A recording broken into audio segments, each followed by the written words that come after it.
네, 여러분 안녕하십니까. 오늘은 대전 경실련 도시안전 디자인 센터에서 전화 금융 사기, 일명 보이스피싱이라고 그러죠.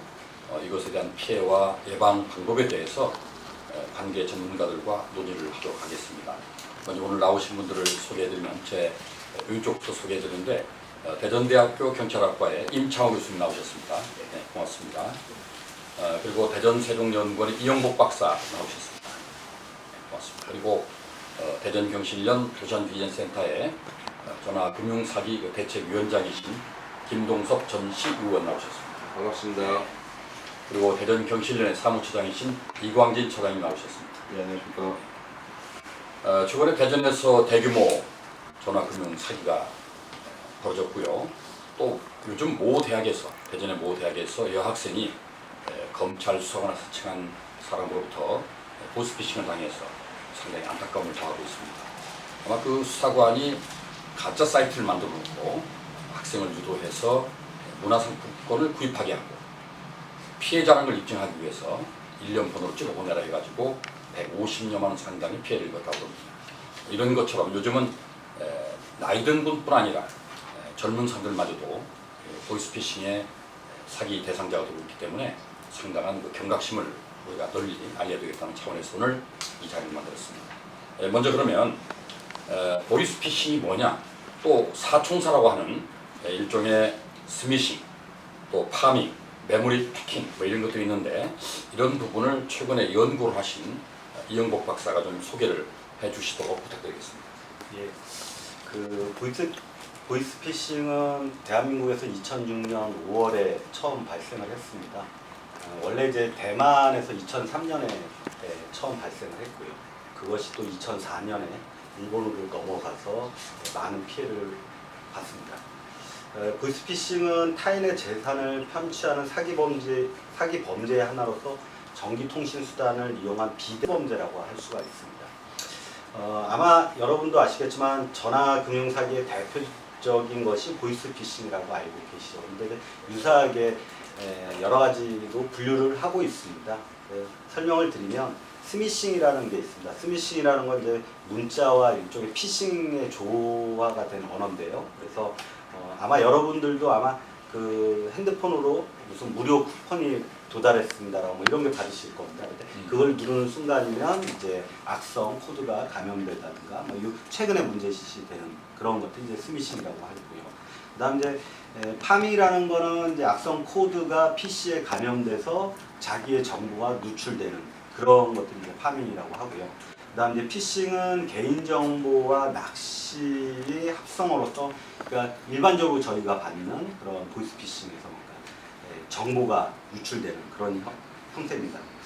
뭐 이런 것들이 대부분 이제 저희 보이스피싱에서 일어나고 있는데요. 이 보이스피싱의 특징이라는 게 선진국형 범죄라고 생각하시면 됩니다. IT가 발전한 나라에서 발생하는 그런 범죄가 이 보이스피싱이 아닌가 하는 생각을 합니다. 그래서 하나 좀 말씀을 드리면 그 금융감독원에 따르면 2018년도 피해액은 한 4,440억 정도로 전년도에 비해서, 그러니까 작년이 아니라 재작년이죠. 재작년의 피해액과 작년의 피해액이 무려 82.7%가 급증을 했습니다. 역대 최고이고요. 그 다음에 피해자는 약 한 48,700여 명에 이르고 있습니다. 그래서 하루 평균 한 134명꼴로서 심각성이 지금 더해지고 있다고 할 수 있습니다. 네, 2018년 통계가 4,300여 억이 나는데 엄청난 피해 액수고요. 이렇게 시민들이 이제 피해를 입다 보니까 정부에서는 나름대로 이제 대응책을 만들고 있고 또 그에 관련된 법들도 만들고 있는데, 자, 임 교수님, 전기통신 이 금융사기에 대한 관련 법들은 뭐가 있는지 좀 소개해 주시죠. 네. 먼저 우리 그 전화금융사기, 보이스피싱에 관한 그 관련된 범죄는 크게 세 가지가 있습니다. 네, 형법과 또 전화금융거래법과 그 전기통신금융사기 피해방지 및 피해자 환급에 관한 특별법이 있습니다. 우리 그 전화금융사기를 범한 범죄자들의 경우는 기본적으로 형법상 사기죄와 공갈죄, 그리고 컴퓨터 등 사용 사기죄와 관련되어 있고요. 특히 전화금융 사기의 경우에 주된 스타일들이 이게 통장 아니겠습니까? 그렇죠. 그래서 이 통장을 불법으로 양도하거나 양수한 경우에는 전자금융거래법 또 위반으로 처벌을 받고요.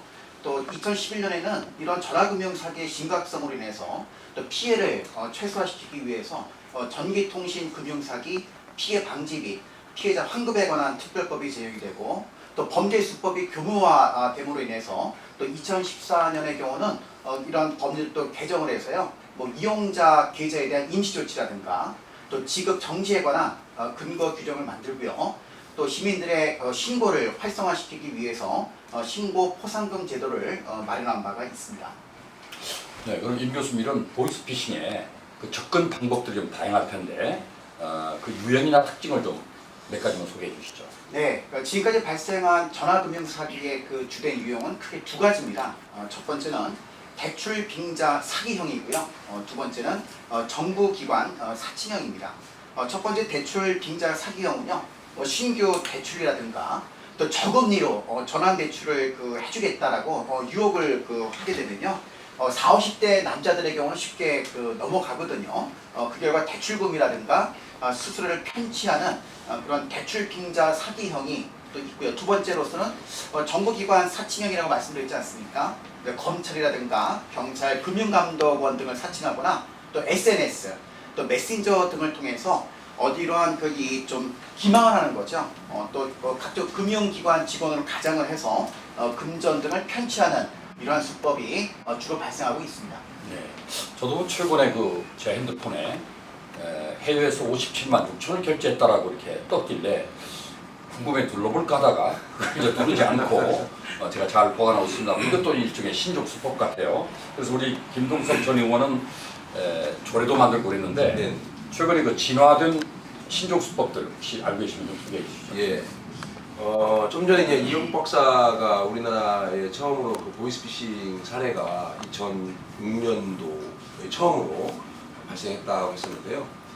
사실은 그 당시에는 그냥 순수하게 흔히 말하는 조선족의 억양으로 전화해서 이렇게 좀 보이스피싱을 유도하는 게 있었습니다. 그다음에 또 한 가지는 문자로 우리 모임의 어떤 단체의 회장이나 친구나 뭐 그걸 사칭해가지고 급전이 필요하다고 해서 보내달라 친인척을 사칭한 그렇게 해서 초창기에는 그렇게 했었는데 지금은 많이 진보가 됐습니다. 진보가 되고 또 수법 또한 정교화됐고요.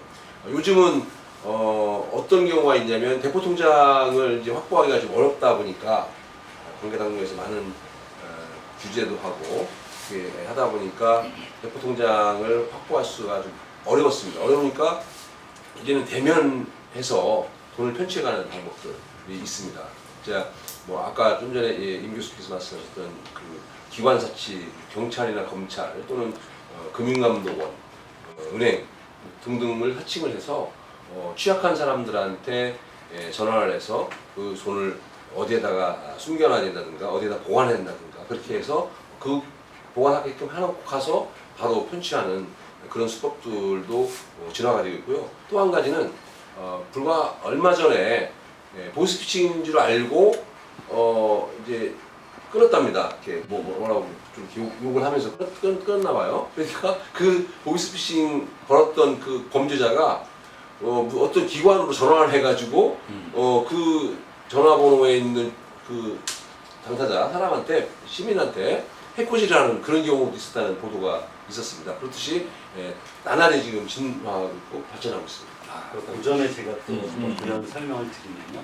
그러니까 그런 피해 유형이 이제 다양하게 이루어지는데 최근에 그 대포통장 확보가 정말 어렵습니다.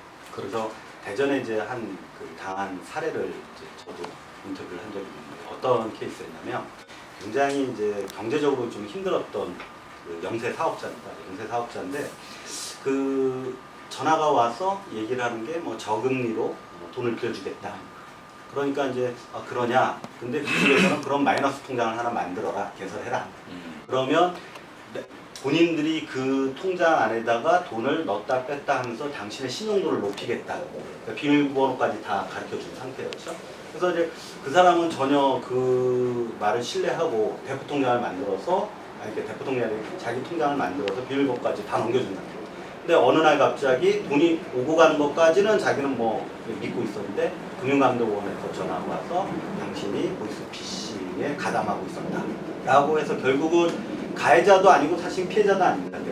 그런데 결국은 법정에 서갔고요. 벌금 70만 원이라는 또 그런 사례가 됐고요. 그다음에 저기 김 의원님께서 말씀하신 그 이제 뭐 보복입니다. 과거에는 그냥 보이스피싱이 오면은 그냥 하고 싶은 얘기 다 했죠. 야, 너 인생 똑바로 살아. 그렇지만 지금은 그렇게 해서는 좀 곤란합니다. 왜 그러냐면 그 피해를 당했던 분 중에서 교수분이 한 분이 있었는데 뭐 워낙 학교에 또 계시다 보니까 이게 좀 꾸짖었던 것 같습니다. 네. 근데 그 전화로 계속 협박을 하고 뭐 그러다 보니까 경찰한테도 연락을 했더니 일단은 잡기는 잡겠지만 당장은 당신의 핸드폰을 바꾸는 수밖에 없다. 번호를 바꾸는. 그래서 굉장히 BS나 아니면 뭐 연락하는데 어려웠었다는 얘기도 있습니다. 그래서 이 보이스피싱 사례는 날로 진화하고 있어서 절대 여러분도 보이스피싱을 전화가 왔다고 해서 거기다 함부로 욕이나 이렇게 되면은 반드시 어떠한 형태로 보복이 옵니다. 심지어 자기가 한 전화로 짜장면이 배달되거나 피자가 배달돼 오는 경우도 있습니다. 그래서 주의하시기 바랍니다. 여기 교수님 수법의 다양화 또는 진화하는 것에 대해서 하나는요. 기관 사칭형이 좀 있었다고 했지 않습니까? 요즘 사실은 그게 많이 증가하고 있는데 기관 사칭을 해서 그 기관을 이제 또 들어가 봐요. 똑똑한 우리 시민들께서 사이트 들어가 봅니다. 그럼 사이트가 똑같이 나와 있는 거예요. 예, 금융감독원 사이트가 딱 홈피가 뜨고 무슨 은행이면 뭐 은행 홈피가 메인 화면에 딱 뜨고 뭐 경찰서, 검찰청 똑같이 뜨는 겁니다. 근데 하여튼 좀 조작파를 자세히 보면은 그래서 그런 줄 알고 믿는 거죠. 그 다음에 또 그 해당 전화로 하면은 그 이제 대표 전화가 아니겠습니까? 대표 전화를 하면은 그 보이스피싱 그 조직하는 그쪽으로 가는 겁니다. 범죄 단체한테. 우리가 하면 그쪽으로 착신이 되게끔 다 해놔가지고 꼼짝없이 걸려들게 되는 그런 상황이 좀 있는 것 같습니다. 네, 하여간 정말 주의를 꼭 기울여야 되겠는데, 자 우리 이광길 차장님, 그러면은 이런 그 보이스피싱이 그 전국적으로 얼마나 지금 이루어지고, 혹시 뭐 대전 중심으로 얘기 들었습니다만은 현황이라든지 피해자의 성별, 뭐 연령대 좀 얘기해 주시죠. 예, 그러니까 2006년부터 2017년까지 자료가 나와 있습니다. 네. 전국적으로 총 14만 3,700건 정도가 있었고요. 피해액은 1조 3,500억 원 정도의 피해, 상당히 큰 규모입니다. 근데 대전은 지금 이제 통계가 2007년에 대전경찰청이 개청을 했거든요. 그래서 2007년부터 2018년까지 통계가 나와 있는데요. 총 4,736건의 392억 원의 피해가 나타나고 있습니다. 그런데 2017년 대비 2018년을 봤을 경우에 2017년에 대전 같은 경우에 975건이었는데요. 2018년에 1295건으로 32.8%가 증가합니다. 1년 사이에. 피해액은 더 크게 증가하는데요. 17년에 104억 원이었는데 18년에 150억 원으로 46.4%가 증가를 하는 것으로 이렇게 나타나고 있습니다. 그리고 연령대별로 이렇게 좀 피해를 보면은 우리가 보이스피싱 그러면은 주로 생각하는 것들이 우리 부모님 세대들 아니면 노인 세대들이 많이 그 피해를 입겠구나 이렇게 생각들 하실 텐데요. 통계를 보면 전혀 그렇지 않다는 것들을 우리가 알 수 있습니다. 크게 이제 두 가지로 나눴을 때 정보기관이나 아니면 금융기관을 사칭하는 어떤 사칭형이라고 얘기할까요? 여기를 보면은 남성보다는 여성의 피해가 한 3배 정도 규모가 있고요. 근데 연령대를 보면요. 아무래도 이제 사회 경험이 부족한 연령대, 그러니까 20대, 30대 여성들이 주 타깃이 되는 것으로 알고 있습니다. 나타나고 있습니다. 오히려 60대나 70대에는 그 비율이 훨씬 이제 대출형, 그러니까 이제 대출을 빙자한 사기형의 어떤 보이스피싱 같은 경우에는요. 여성보다 이건 또 남성이 많이 나타나고 있습니다. 물론 이제 여성도 상당수가 있는데 어떻게든 남성이 많이 나타나고 있는데 이 부분은 남성 중에서도 40대, 50대 그러니까 가장들이다 보니까 아무래도 이제 어떤 자본의 어떤 부족, 뭐 생활의 어려움 이런 것들로 인해서 아무래도 피해 타깃이 되지 않나 이렇게 좀 보여지고 있습니다. 예, 그 김종석 의원님, 네네. 그 다른 지역보다 대전 지역이 좀 피해가 자꾸 증가하고 있다는 얘기인데 네. 우리 지역 사람들이 다른 사람을 잘 믿기 때문인지 또 우리가 그 좀 뭐랄까 예방 네. 이런 그 홍보라든지 교육이 좀 잘못된 건지 네. 한번 좀 지적을 한번 차이점과 더불어서 뭐 전국적인 현상인 건 뭐 대전이나 타 지역이나 뭐 큰 별반 차이는 없는 것 같습니다. 다만 이제 대전이라고 하는 지역적인 특성이 예전에는 교통의 뭐 사통팔달이라고 해서 교통의 중심지고 여러 전국을 얼마든지 갈 수 있는 그런 좋은 교통 요충지라고 했는데 지금은 범죄자들한테는 매우 눈여겨보아야 될 그런 좋은 뜻이죠. 범죄를 저지르고 어디든지 도주할 수 있는 그런 여건이 대전이라는 데가 사실은 어떻게 보면은 매우 범죄자들한테는 유리한 조건을 갖고 있다. 그래서 대전에서의 보이스피싱 그런 사건 사고들이 왕왕 일어나고 있는 것 같습니다. 예. 자, 그러면 이렇게 그 보이스피싱 피해가 자꾸 늘고 있는데 그 중요한 이유가 뭔지를 한번 우리 임창 교수님 한번 좀 말씀을 해주시죠. 네. 일상활동 이론에 있어서는 그 범죄가 발생하기 위해서는 세 가지가 동시에 존재됩니다. 첫 번째로서는 범죄자고요. 두 번째는 범죄의 적당한 피해자입니다. 네. 그리고 세 번째로서는 보호자의 부재입니다. 이 세 가지가 동시에 발생한 곳에서 범죄가 발생하는데요. 전화금융사도 똑같습니다. 그래서 범죄자, 피해자, 또 보호자의 역할이 중요합니다. 먼저 범죄자의 경우는 범죄 수법이 진화하고 있다는 것이죠. 좀 전에도 말씀을 드렸다시피 정부기관 사칭형이 수법이 널리 알려지다 보니까 이들은 대출빙자 사기형으로 또 범죄의 수법이 진화했습니다. 따라서 이러한 그 진화되고 있는 그 범죄자들에 대한 대처가 쉽지 않고요. 두 번째는 범죄 피해자입니다. 전화금융 사기범들은요, 피해자 유형에 따라서 철저하게 시나리오를 짭니다. 그리고 반복되고 철저하게 훈련하고 있지만 피해자들의 경우는 전혀 그런 그 훈련이 되어 있지 않고 심지어는 나는 그런 피해를 당하지 않을 것이다 라고 하는 인식을 갖고 있기 때문에요. 전화금융 사기범들의 타겟이 되면 벌써 빠져나갈 수가 없는 그런 상황이고요. 세 번째로서는 보호자의 부재입니다. 우리 그 수사기관이 그 경찰이요, 어떤 그 해외에 있는 그 콜센터를 일망타진하기 위해서는 이러한 좀 철저하게 외국에 있는 그 경찰과 공조 수사를 해야 되는데요. 이런 공조 수사가 쉽지 않다는 점. 그래서 우리 콜센터를 철저하게 좀 검거하지 못하고 붕괴시키지 못하고 있다는 점이 이러한 점차 피해가 증가하고 있는 이유라고 여겨집니다. 네. 아니 그러면 그 사기하는 분이 말하면 피해자의 신원을 어느 정도 다 알고 있는 겁니까? 말하면 남자다, 여자다, 나이가 얼마다, 직업이 뭐다 이런 것 정도 알고 있나요? 네, 그 최근에 발생하는 그 수법의 피해자들을 보면요, 자기에 관한 정보를 알고 먼저 말하다 보니까 이것은 뭐 당할 수밖에 없다라고 하지 않습니까? 네. 그래서 그 동안에 우리 그 금융기관들이 각종 어떤 그 정보가 그 유출됨에도 불구하고 쉬쉬하고 밝히지 않는 측면도 관계가 있고요. 또 공공연하게 저희가 알고 있는 것은 이러한 이 금융거래 정보가 건당 얼마씩 해서 좀 팔리고 있다는 것은 저희가 어느 정도 좀 알고 있는 사실이 아닌가 싶습니다. 예. 이 박사, 그러면 이 그 전화금융 사기에 대한 그 관련 제도도 있고 여러 가지 있지만은 이 부서들이 뭐 흩어져 있고 상당히 다관화되어 있고 협조가 안 되는 걸 알고 있는데 그런 문제점들을 좀 한번 지적해 주시죠. 아까 김 교수님께서 말씀하신 것처럼 법적으로는 사실 책임을 지는 데는 금융감독원입니다.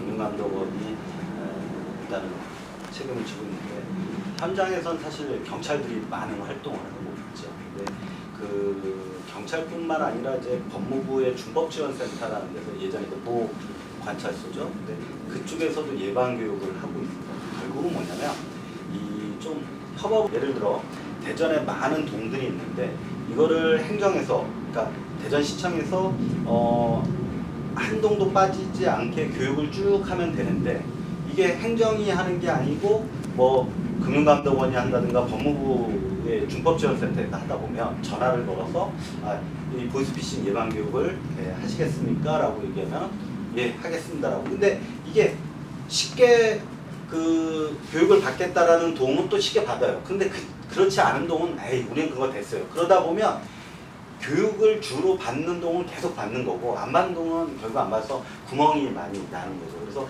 전체적으로 이런 보이스피싱 예방 교육은 이 관련 기관들이 좀 협동을 해서 예방 교육을 해야 되지 않냐라는 게 이제 첫 번째 저희가 지적할 수 있는 문제점이고요. 그 다음에 이제 열악한 그 담당 인원입니다. 현재 뭐 지금 경찰청 대전지방경찰청에서 광역수사대에다가 이 보이스피싱 전담 인력을 올해 처음 배치를 했습니다. 뭐 임 교수님 아시겠지만 인원이 몇 명 많지 않잖아요. 그나마 좀 늘었으니까 다행인데 나머지 경찰서에서는 불과 다른 지능범죄수사팀에서 다른 업무를 보면서 겸하는 정도다 보니 상당히 지금 열악한 그런 상황입니다. 그래서 저는 경찰력으로 어떻게 이 보이스피싱을 예방한다는 것은 한계가 있다. 그래서 관련 기관들이 반드시 협업을 해야 된다라고 생각합니다. 아마 이러한 내용은 아마 김 의원님께서 조례 발의하실 때 맞습니다. 참조하셨을 거라고 생각합니다. 네, 그래서 우리 김 의원께 물어보고 싶은데 네. 국내 최초로 이제 예방 조례를 만들었잖아요. 네, 맞습니다. 여러 부서를 어떻게 모으려고 조례를 만드셨나요? 네네.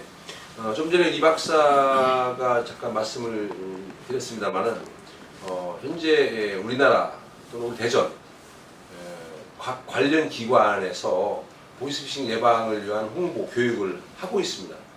한참 많이 했습니다. 지금도 진행 중일 겁니다. 즉 경찰에서도 하고요, 또 법무부 불법조사센터에서도 하고, 또 대한노인회에서도 또 하고 있고요, 은행감독원에서 하고 있고, 각 은행에서도 하고 있습니다. 그런데 그렇게 하다 보니까 좀 전에 지적이 있었습니다만은 빈익빈 부익부 현상이 있습니다. 교육이 계속 몰리는 데는 계속 몰리고 있고, 아예 뭐 교육이란 기억자조차도 근접해보지 않는 또 그 경로당이나 그런 분야도 있습니다. 그런데 좀 전에 이광희 시장께서 우리 분포도를 피해 사례를 분포도를 데이터를 좀 말씀하셨어요. 20대 여성. 근데 우리가 지금 20대 여성한테는 보이스피싱 예방 교육이나 홍보를 등한시하지 않습니까? 제일 많이 하고 있는 타겟이 경로당입니다. 어르신들입니다. 그러니까 우리가 지금 뭔가 데이터를 제대로 분석도 못하고 있고 공유도 못하고 있는 겁니다. 좀 전에 발표하신 이런 데이터라든가 그런 범죄의 유형 또는 피해 유형 분포도를 제대로 공유를 한다면은 체계적이고 효율적인 그런 예방, 홍보, 교육이 가능한데, 지금 현재로서는 각자 기관이 따로 놀고 있습니다. 따로 국밥입니다. 그래서 제가 2018년 3월입니다. 보이스피싱 관련된 예방 조례를 전국 최초로 시 조례를 만들었습니다. 그 만드는 취지가 바로 좀 전에 여러 가지 문제점이 야기된 거를 좀 체계적이고 효율적으로 좀 하자, 그런 큰 전제를 가지고 만드는 겁니다. 그래서 지자체, 즉 지방정부인 대전시, 그 다음에 사업기관인 경찰, 그리고 현업부서인 은행, 그리고 법무불법지원센터 등등과 함께 정보를 공유하고, 또 그에 대한 대안들을 서로 머리를 맞대고 강구하고, 그러면서 그런 것들에 대한 거를 어느 한 기관이 주도적으로 못하니까 그것들을 함께 협의체를 만들어서 우리 시민 민간 부분에서 그걸 어떻게 하면 좀 할 수 있는가에 대한 거를 명제를 던져주는 그런 조례였습니다. 꼭 그렇게 하자. 그런데 지금 잘 이루어지지 않고 있고요. 다행스럽게도 요즘 대전경찰청에서 아주 경각심을 가지고 보이스피싱 예방에 대해서 좀 나서고 있는데, 이 기회에 대전시도 나서고 또 각 그 담당 기관, 금융감독원이나 각 은행에서도 나서서 좀 전에 말씀드린 그런 협의체 구성하고, 또 민간에서 그런 역할들을 할 수 있는가를 한번 고민해보게 해서 효율적이고 체계적으로 예방을 했으면 좋겠습니다. 네. 사실 뭐 이 전화금융 사기에 관련된 뭐 부서를 얘기하면 경찰이 먼저 떠오르겠지만은 사기를 당한 뒤에 이제 개입할 수가 없기 때문에 예방과는 좀 거리가 있을 것 같고, 금융감독원도 은행만 통솔하지 사실상 일반 우리 시민들을 접하기 어렵다는 말씀이죠. 그렇다면 일반 시민을 통할하는 바로 지방자치단체가 많이 관여돼야 될 텐데, 자 우리 이광진 차장님, 그 지방자치단체 역할 또 앞으로 방향에 대해서 한번 말씀해 주시죠. 보시죠? 글쎄 이제 보이스피싱 하면은 많은 분들이 개인의 잘못으로 이렇게 칩을 하고 있는데요. 사실 개인의 잘못이라고 하기보다는 사회의 어떤 구조적인 문제다 이렇게 보여집니다.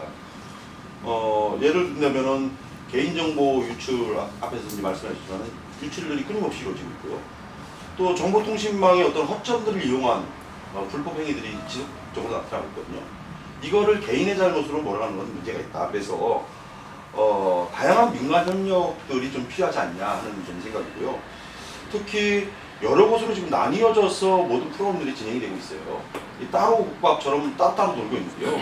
이것들을 하나로 통합하는 좀 네트워크 구축이 좀 필요하지 않나 하는 생각이 듭니다. 특히 주민들과 가장 접점에 있는 것이 이제 행정기관 중에서는 자치단체거든요. 그래서 자치단체가 적극적으로 좀 여기에 나설 필요가 있고요. 특히 자치단체가 어떤 중앙정부부처나 아니면 경찰청 등의 어떤 유관기관 여기하고 정책이나 이런 것들을 철저하게 좀 공조할 필요가 있다. 그러면서 어떤 우리 지역의 보이스피싱이 어떤 유형이 많이 나타나더라 이런 것들에 대한 철저한 분석을 통해서 우리 지역의 특성을 반영한 어떤 민관협력 이런 체계도 좀 만들 필요가 있지 않나 이렇게 좀 생각하고 있습니다. 네, 좋습니다. 이왕 이제 민관의 협력이 필요하다, 또 중장기 개입도 필요하다는 차원에서 임창 교수님도 한번 앞으로 이런 바탕을 만들기 위한 과제라든지 방안이 있으면 좀 소개해 주시죠. 네, 이번 그 전화금융 사기를 저희가 예방하고 피해를 감소하기 위해서는요, 먼저 범죄자의 범죄 욕구를 감소시켜야 되는데요. 그러기 위한 가장 좋은 방안은 철저한 그 범죄자 검거와 범죄를 범하게 되면은 또 처벌받는다라고 하는 인식을 저희가 확산시킬 필요가 있겠습니다. 두 번째로서는 피해가 예상되는 어떤 그 피해자들의 그 프로파일이 있지 않겠습니까? 이들로 하여금 나도 그 범죄 피해를 당할 수 있다라고는 의식을 좀 강화시킬 필요가 있는데요. 이러기 위해서는 저희 경찰관들이 순찰을 돌 때 이런 보이스피싱 예방과 관련된 그러한 홍보 명함을 좀 나눠주거나 또 순찰을 돌 때도 좀 눈에라도 그러한 스티커 좀 더 그 명함보다 좀 큰 스티커 우리 보이스피싱에 좀 주의할 필요한 스티커 또 피해 발생 시 전화번호 또한 그 야구장 같은 경우도 저희 대전 지역의 경우는 야구가 인기가 높지 않습니까? 그렇죠. 그리고 야구 경기가 있는 날에는 예방 홍보 캠페인을 하자는 거죠.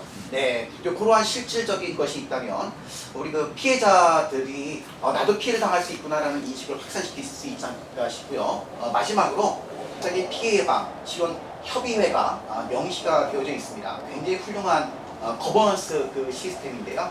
이런 협의회가 재기능을 한다면 이런 감시 체계가 더욱 강화되는데 큰 도움이 될 거라고 생각됩니다. 네. 이 박사께서 이제 보고서를 최근에 내놓으셨는데 그렇다면 좀 실행 단계에서 어떤 역량을 강화하고 어떤 그 좀 실무 대응 지원 방안이 있는지 좀 말씀해 주시죠. 예, 일단은 대전시 보이스피싱 예방 대책이라고 해서 저희가 크게 추진 단계를 한 3단계로 한번 만들어 봤습니다. 그게 이제 기반 구축 단계, 역량 강화 단계, 예방 및 대응 단계 이제 세 단계가 있고요. 그래서 지금 조례 제정은 됐으니까 저희가 만약 개정할 사항이 있다면 이거 개정을 하고요. 그다음에 교수님께서 말씀하신 민간 협의체 구성은 빨리 저희가 추진할 필요가 있다고 봅니다. 그다음에 이 아까 이차장께서 말씀하신 것처럼 통계를 토대로 한 어떤 중장기 계획도 시가 마련을 해야 될 거라고 생각하고요.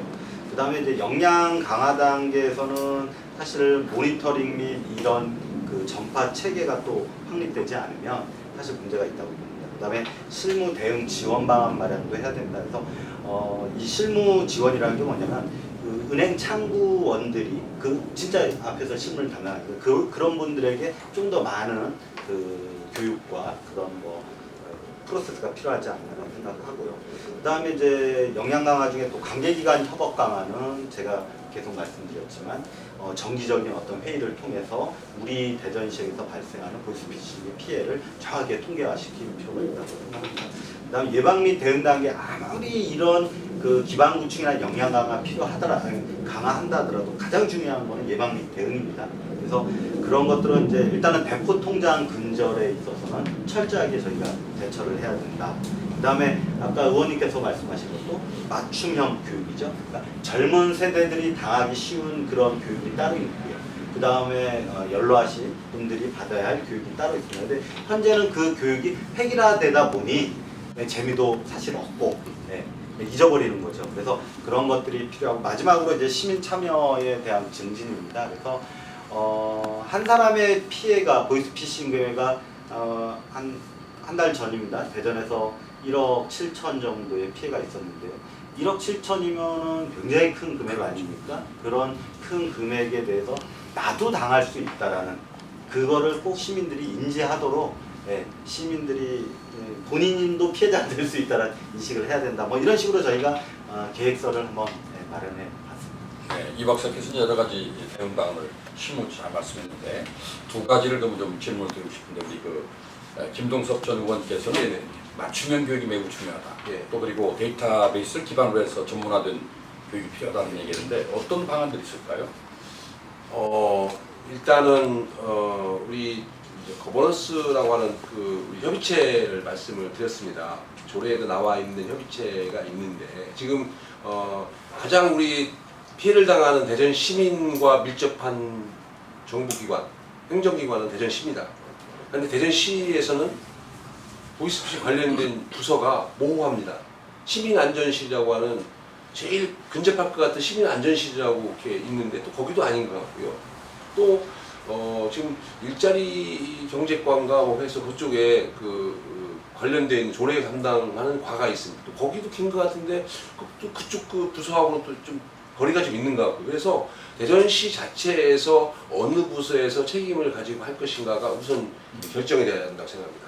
그래서 그 담당 책임 부서에서 관계 기관들과 유기적인 협조 체계를 유지하는 것이 가장 우선책이고요. 거기에서부터 출발을 해야 나머지가 다 풀린다고 생각합니다. 그래서 그 조례에 나와 있는 대로 협의체가 관계 기관으로 구성된 협의체가 구성이 되고, 그 협의체에서 구성된 협의체에서 나오는 여러 가지 안들, 그 1단계, 2단계, 3단계, 좀 전에 이 박사 말씀하셨던 그런 것들이 거기서 논의가 되고, 논의된 부분들이 또 민간에서의 전문가들이 참여하는, 또 실질적으로 참여하는 그런 실행 방안들을 또 논의하는, 정리하는 그런 단계를 거치면서 대전시만의 보이스피싱 예방 대책을 세웠으면 좋겠다고 생각이 듭니다. 그럼 아까 또 우리 이 박사께서 시민들의 참여가 중요하다고 그랬는데, 우리 이광진 총장께서는 시민 참여를 좀 늘릴 수 있는 방안들 좀 한번 얘기해 주시죠. 글쎄요, 앞에서 이제 김동석 전 의원께서 이제 말씀을 해주셨는데, 어떻게든 시민들이 관심을 갖게 하는 데에 우리가 좀 관심 가져야 되는 때 아니냐 좀 생각합니다. 지금 보이스피싱에서 제일 문제는 사람들이 나는 피해자가 아닐 것이다, 이런 생각들을 갖고 있다는 거죠. 그러다 보니까 교육에 대한 필요성도 못 느끼고, 그런데 나도 언젠가는 피해자가 될 수 있다, 이런 생각을 갖는다면 아마 교육에 적극적으로 나설 것입니다. 어떻게든 시민들이 나도 피해자가 될 수 있다는 이런 생각을 갖게 하는 것들이 매우 중요하지 않나. 결국은 이런 교육 시스템을 마련해야 되는데, 데이터의 어떤 기반을 둔 어떤 교육 내용들이 좀 필요하고요. 특히 사람들이 관심을 갖게 하기 위해서는 실제 일어났던 사례들을 중심으로 좀 교육들을 해나가는 것들이 중요하지 않겠냐. 그리고 연령대나 어떤 남녀의 어떤 이런 그 특성, 이런 것들을 고려해서 우리가 맞춤형에 찾아가는 교육들을 좀 해줄 필요가 있다. 그런데 이것들을 누가 할 것이냐. 물론 지자체가 중심이 된 어떤 네트워크에서 하는 것도 중요하지만은 민간 네트워크도 나름대로 좀 필요하지 않나 하는 좀 생각을 갖고 있습니다. 특히 이제 소비자 단체나 경제 단체들을 중심으로 하는 이런 시민 단체들이 이 부분 관련해서 좀 적극적인 관심을 가질 필요가 있고요. 그 관심과 더불어 그런 단체들을 중심으로 홍보와 교육들이 좀 이루어졌으면 하는 그런 좀 생각도 갖고 있습니다. 특히 이제 대전 지역 내 어떤 보이스피싱을 위한 어떤 거버넌스들을 구축함에 있어서 민관 거버넌스 이전에 어떤 지역의 민간의 어떤 네트워크 구축, 이런 것들도 우리가 좀 사전에 좀 검토할 필요가 있다, 이렇게 좀 생각을 갖고 있습니다. 네, 제가 첨언을 더 드리면은 일단 지금 제가 문제점, 우리 대전시에서 담당 책임 부서가 모호하다는 말씀을 드렸습니다. 그렇죠. 그럼 좀 전에 우리 교수님께서 말씀하셨던 경찰은 사건화가 된 이후에 경찰의 역할이 가중이 되기 때문에 지금 바로 그겁니다. 우리 이 행정기관, 대전시, 경찰, 각 은행, 현업은행 부서, 은행들에서 지금 다들 심각성을 인식하고 있는데 어디서 어떻게 손댈지도 모르고 있고 누가 먼저 이거를 주도를 해서 해야 된다는 것도 잘 모호합니다. 피해가 어디서 어떻게 나올지 모르기 때문에 그래서 바로 좀 전에 이 차장께서 말씀하신 대로 민간에서 시민단체라든가 우리 소비자를 생각하는 우리 대전 시민들을 생각하는 시민단체에서 먼저 이거에 대한 화두를 던지고 이거에 대한 심각성을 자꾸 개진을 해서 시민들이라든가 관계기관으로 하여금 경각심을 가지고 이거에 대해서 적극적으로 나서게끔 해야 되는 그런 게 필요하다고 생각합니다. 네. 그러면은 이제 좀 화제를 돌려서 우리 임창호 교수님께 네. 피해를 당했다. 그러면 구제를 받을 수 있는 방법들이 있습니까? 네, 우리 그 피해자 입장에서 가장 중요하게 여기시고 있는 것은 자기 피해 금액을 돌려받는 거 아니겠습니까? 그렇죠. 따라서 우리 정부 차원에서 피해자를 보호하기 위해서요, 지급정지된 이 대포통장 계좌에서 피해자 계좌 환수 조치가 이루어질 수 있도록 우리 법적인 근거를 마련할 필요가 있고요. 또 이를 전담하는 전담 센터가 필요합니다. 또 두 번째로서는 징벌적 손해배상 제도를 적극적으로 도입해서요, 범죄자로 하여금 이러한 피해 금액을 아주 좀 끝까지 저희 정부가 좀 더 추진할 수 있는 방안을 만들어서 피해자들이 우선적으로 이러한 보상을 또 배상을 또 할 수 있도록 하는 제도가 필요하다고 여기고 있습니다. 그런데 이제 만약에 징벌적 손해배상을 청구하려면 그 사기한 사람이 이제 국내에 거주를 해야 될 텐데 네. 해외 사이트를 이용한다든지 뭐 이럴 때는 네. 이제 좀 추적이 어렵죠, 아무래도.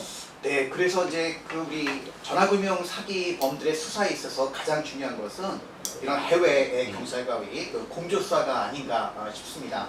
따라서 이것은 저희 정부가 끊임없이 노력함으로 인해서 좀 하지 않으면 피해자에 대한 이러한 적극적인 피해 구제는 어렵지 않을까 싶습니다. 네. 그러면 이 박사께서 연구를 해보시니까 외국의 또 좋은 사례들, 예를 들면 이렇게 피해자를 예방하고 또 홍보하고 교육하고 또 이렇게 구제하는 사례가 있으면 좀 하나 소개해 주시죠. 구제하는 거는 해외에서도 굉장히 골머리를 앓고 있는 것 같아요. 다만 이제 예방 방법에 있어서는 조금 특이한 모양을 갖습니다.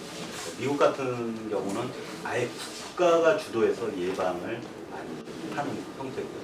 우리나라는 국가가 약간 이제 지금은 지방 경찰 서 위주로 하고 있지 않나 생각하는데요. 근데 일본에는 이 보이스피싱이 통장을 이용하는 경우는 좀 드뭅니다. 왜 그러냐면 일본의 구조가 통장을 개설하기도 힘들 뿐만 아니라 뭐 카드 거래라든가 이게 좀 사실 좀 저희보다 좀 불편하죠. IT가 좀 발전을 안 했던 건 아닌데 여하튼 근데 이제 일본 사람들의 심리가 좀 약합니다. 그래갖고 협박형이 그쪽에서 굉장히 많이 늘어나고 있어요. 전화로 내가 네 자식을 데리고 있는데 그래서 이제 일본어로 오래오래라고 합니다. 이게 무슨 얘기냐 나야 이런 식으로 그러다 보면 이제 정말 긴장된 상황에서는 마치 이게 내 가족의 목소리를 들리죠.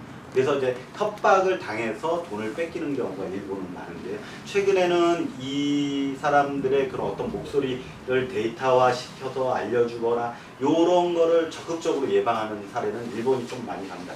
그리고 우리나라에서도 최근에 어플을 만들어서 금융사기에 관한 단어들을 또는 목소리를 데이터베이스화 시켜서 어플에서 이렇게 걸러주면은 이게 보이스피싱이다라는 얘기를 하는데 문제는 그거는 어플을 깐 사람에게만 혜택이 들어간다는 거예요. 그게 이제 한계가 있습니다. 자, 그럼 끝으로 우리 김동섭 대책위원장께서 최근에 세미나를 준비하고 있다는데 네. 우리 시청자들에게 소개 좀 한번 해주시죠. 네. 우리 대전경실련 도시안전센터가 주최 주관을 하고요. 또 대전경찰청 그리고 금융감독원, 법무부 주거복지원센터 그리고 소비자 단체 그리고 시중은행이 함께 대전 시민들의 보이스피싱 예방을 위해서 세미나를 준비했습니다.